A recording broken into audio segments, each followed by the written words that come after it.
यति चाहिँ भनौँ, सामान्यतः कुनै पनि कर्मचारीबाट विभागीय मन्त्रीले आफूप्रति लोयल्टी फिल गरेन भने वा मन्त्रीप्रति कानुनप्रति लोयल्टी फिल भएन भने वा लोयल्टी राखिएन भने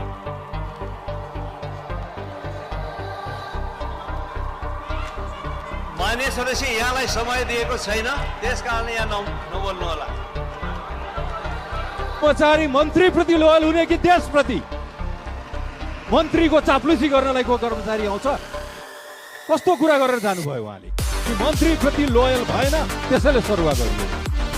राज्यप्रति, राज्यले तोकेको उसको जब डिस्क्रिप्सन प्रति, ऊ जे कार्यविधि लिएर आएको छ त्यो प्रति, उसको संस्थाको लक्ष्य प्रति, यो प्रति लोयल हुने कर्मचारी कुनै मन्त्री प्रति लोयल हुने होइन।